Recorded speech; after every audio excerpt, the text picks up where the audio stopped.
Welcome to Chapter 20. This chapter is the final integration of all the prior chapters and attempts to provide clarity around the question of what should I do? Let me rephrase that. What should we do? Because the changes that are potentially coming are not solvable alone. Chapter 20 is not going to be a simple list of things to do. Instead, it will reflect my goal of each person assuming responsibility for their own actions. Chapter 20 is going to provide a framework for action. This will be a way of structuring all the myriad things you could do into the prioritized list of things that you will do. Consider it your personal risk mitigation plan. Okay, you've seen the entire crash course showing how the economy, energy, and the environment are interlinked. Specifically, you've seen that there's a substantial mismatch between an economic model that must grow and a physical world of peaking oil and depleting resources. We cannot possibly solve any one of these three main issues in isolation, because doing so will simply create new problems in one of the other E's. Truly non-status quo solutions are called for, which means there's a very real chance that our collective path will not be a linear extrapolation of the present. Our individual challenge is to accept the possibility that the future may be quite a departure from the present. I believe that the future is not some purely random roll of the dice, and that we can minimize future disruptions in our own lives by taking actions today. In one way, I am glad to have waited to produce this final chapter because we've had the great financial panic of the fall of 2008, and we can more precisely map where this is all headed. The multi-trillion-dollar bailout packages offered to banks by various governments across the globe are nearly 100% dedicated towards preserving the status quo. But at the same time, none of these challenges or trends are going to be helped in the slightest by bailing out the banking system, and some will even be made worse. The fact that our national leaders have chosen to go several trillion dollars further into debt in a desperate bid to preserve what was simply indicates that it is now even more probable that the burden of meeting these challenges has shifted a bit further towards private citizens and small communities. Part of the complication with developing a "What should we do" chapter is that I have no idea where your beliefs lie. Everybody exists somewhere along this spectrum of belief, ranging from expecting a rather ordinary, if not slight, interruption in economic growth, all the way on up to a big breakdown. Everybody exists along here somewhere. And depending on where you happen to sit, both the number of things you could do and their urgency increases dramatically. Given this, where do we start? How do we get started when there are so many variables and things that need doing? This is why we need a framework for action. There are 4 sequential steps to this framework. First, you have to decide that you're going to take action. Without this commitment, there's not much point in continuing. Second, you need to take stock of where you are, and here I propose a self-assessment that will unearth your strengths and weaknesses and opportunities and threats. Third, you've got to sort out from among the infinite list of things you could do. And fourth, you've got to prioritize that list because you can't do everything. Together, these create the framework for action. So let's begin with step 1, the case for action. First, let's add some detail to the spectrum I laid out before. Here, we might assess the potential for disruption as beginning with status quo, meaning that all the key risks dissipate relatively rapidly. Next on the spectrum would be a prolonged recession and all that entails. Next, we might place a collapse of the financial system on here. And finally, we might even envisage a collapse of government services at all levels. I am pretty certain that our future lies somewhere along this spectrum. The problem is, I don't know where. The key here is that I cannot entirely rule out any particular outcome. I can't place a probability of 0 next to any of these, so I need to weigh them all. Let's play a little thought game with one of them, and see how it might lead to making a case for action. Let's use number 3, financial system collapse.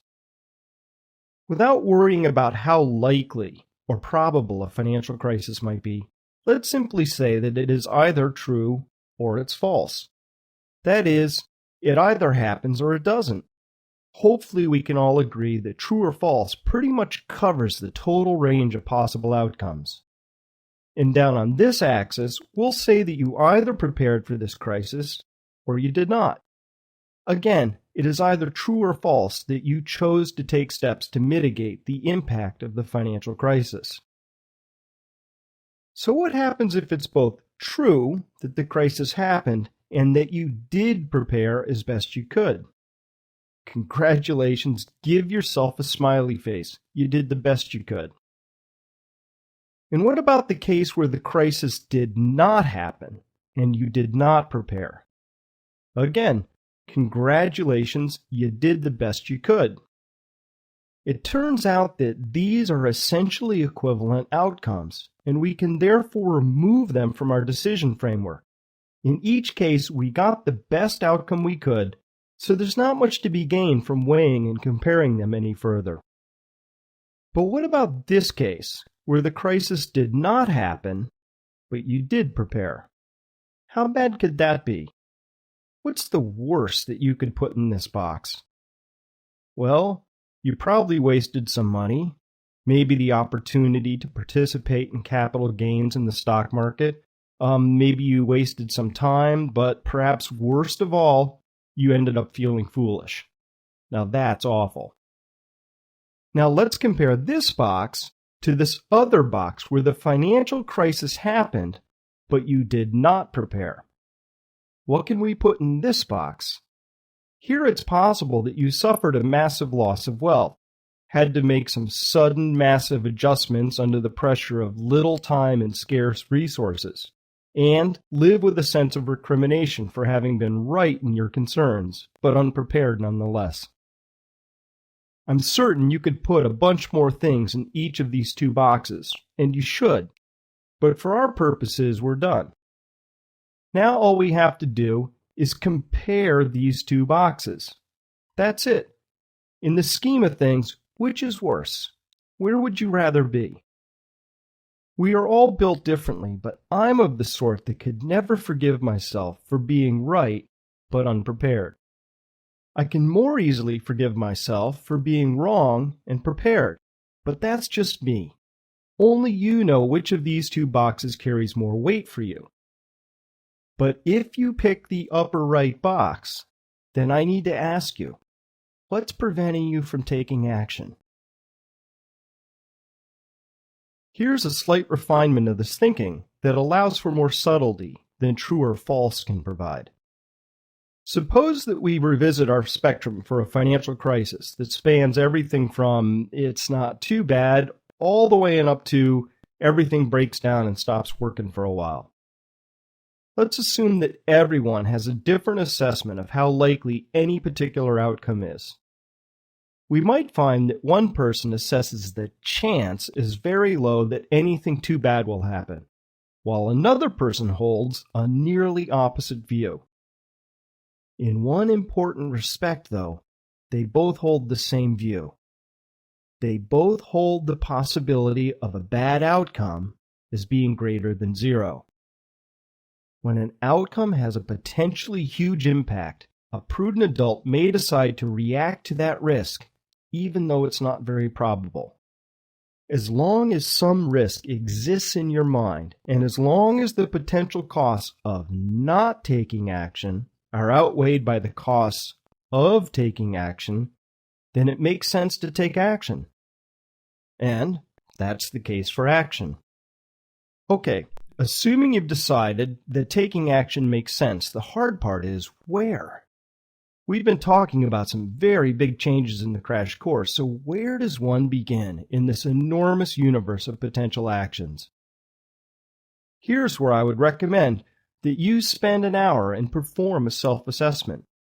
There's an outline for this that you can download in the ACT section of chrismartenson.com, and it consists of 3 main areas. Your financial self-assessment should include your current and future needs, your current and future income, taking stock of all forms of wealth that you might hold, and any issues concerning accessing that wealth that may apply. Another area to cover I call foundational, and it's equally important, if not more so, than the financial areas. And lastly, there are all of your physical needs to consider. A typical result of conducting a self-assessment is discovering that our lives are very much dependent on a lot of things that we take for granted. Once you've got your self-assessment complete, you have a pretty good idea of where you are strong and where you are weak. The self-assessment then is your starting point. It represents your position in relation to the outside world. Now we need to go over to that outside world and rank all of the possible risks and challenges that exist that we will then match against our self-assessment. The 3 dimensions that we will use to begin bucketing the various events and risks are time, that is, how near or urgent is the risk or event; impact, is this a big deal or is it a little deal; and likelihood, which is the same as the probability of the event. To get a handle on time, consider grouping events on a timeline. In the first horizon, which I see as running from 0 to 2 years out, I place the housing bust, a credit bubble burst, and the possibility of a systemic banking failure. A bit further out, I foresee petroleum demand and supply crossing, issues with boomer retirement, and the possible emergence of very high inflation. Even further out, I see really big hairy challenges like national insolvency, perhaps the end of debt-based money, and the emergence of a new socio- or economic model. Since I can't respond to all of these at once, I mainly focus on those that are within the immediate horizon. Again, you'll probably place very different things in each of these horizons, and those would be the ones you would use. These happen to be mine. For illustrative purposes, we'll run through an example based on the possibility of a systemic banking failure. Next, I segment things by impact and likelihood. If you understand insurance, you already understand this next process. Think of fire insurance on a house. We don't carry it because such an event is especially likely, because it isn't, but because the impact is so catastrophic. That is, a prudent person will combine impact and likelihood to come to the decision that purchasing fire insurance makes sense. So here's a way to do that in the other areas in your life. Suppose we construct a simple 2x2 chart, and on this axis we break the likelihood of the event into high and low buckets, while on the other axis we split the impact into high and low buckets. Something that is both low impact and low likelihood is something that we should not ever spend any of our precious time or resources on.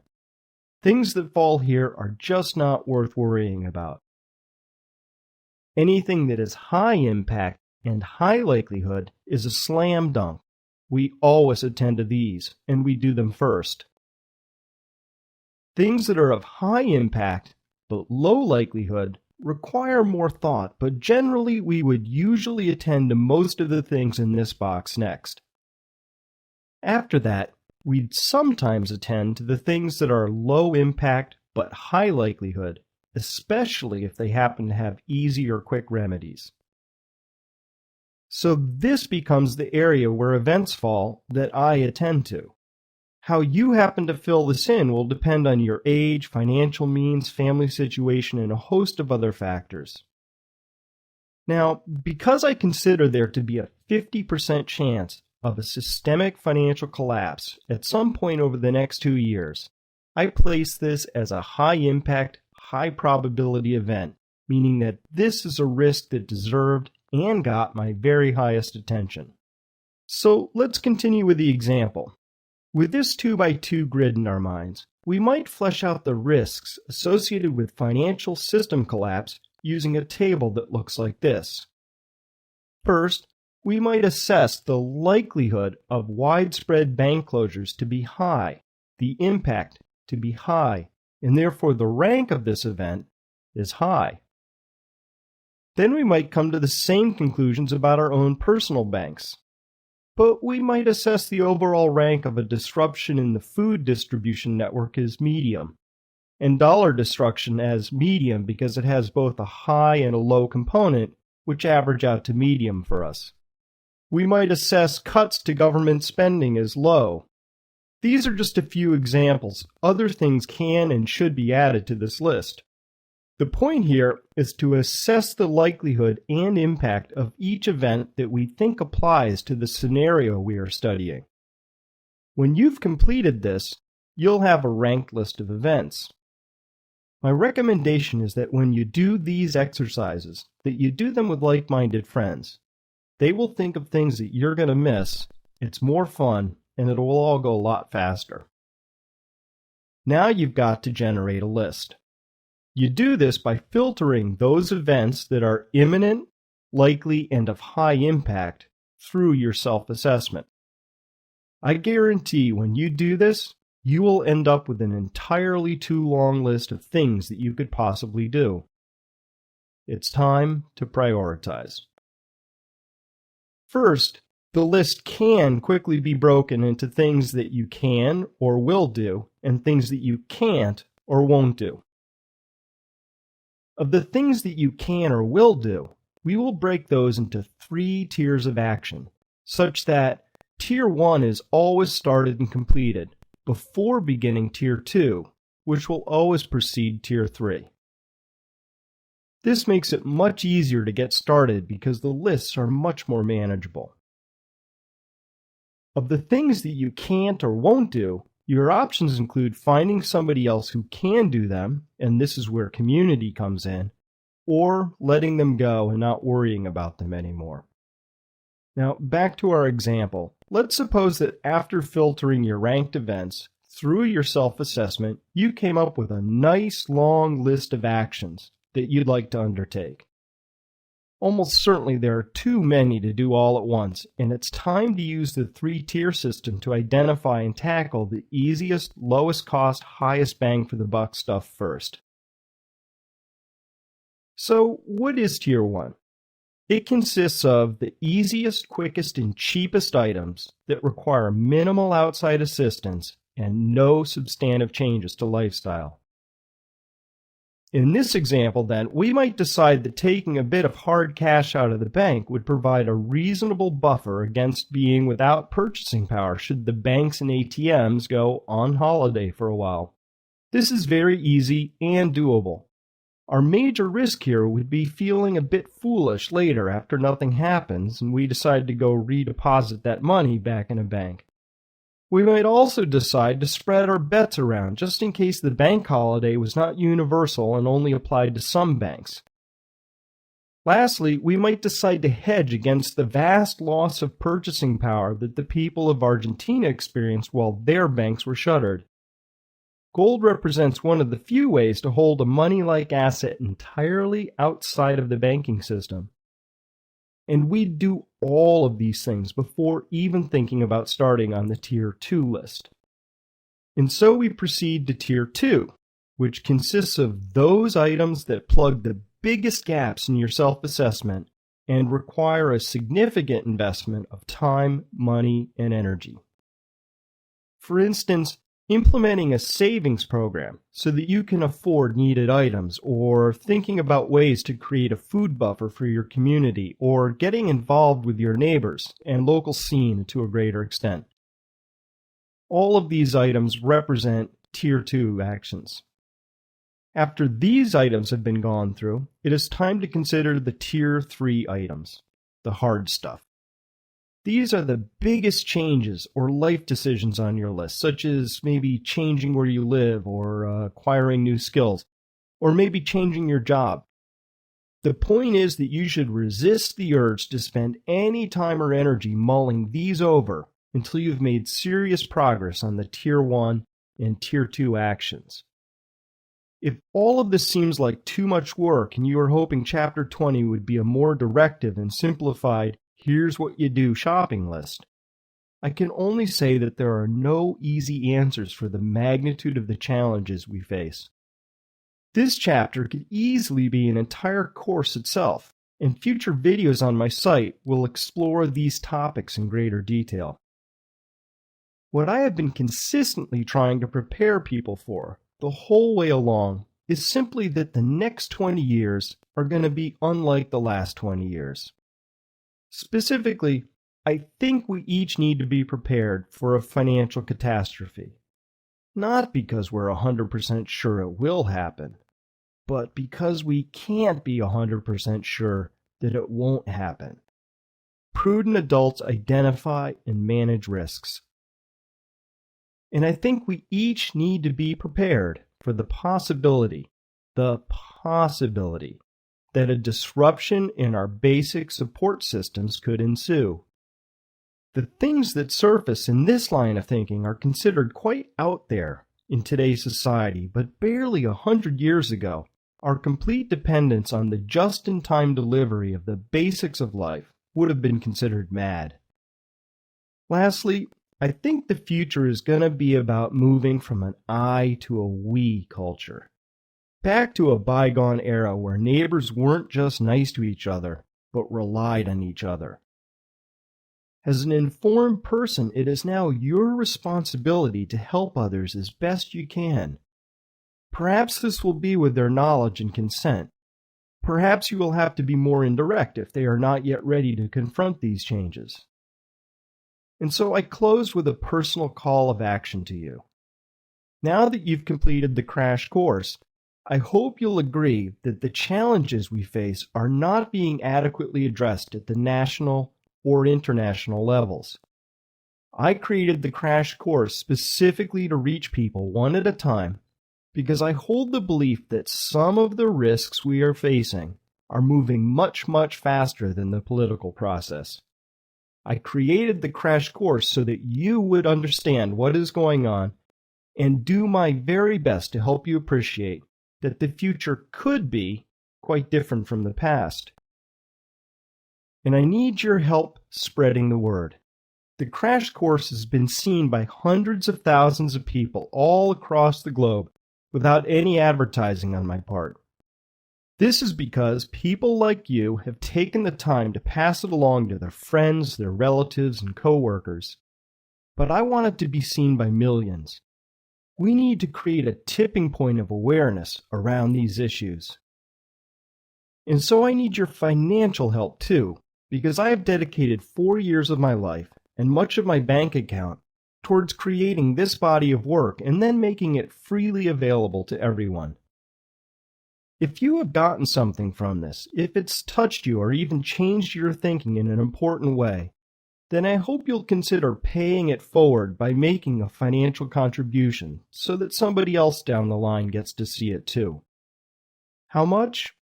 I would suggest an amount that is neither a stretch for you nor embarrassing.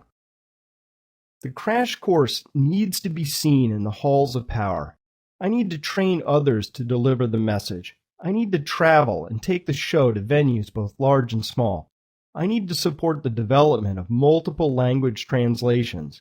And I need to expand the content, shrink it, add new material, and keep the whole effort moving forward. In whatever way you can contribute to that, even if that's sending the link along to just one other person, I need your help. I will do my part if you do yours. That's my promise to you. Because after all, the future will be defined by what we do. Thank you for listening.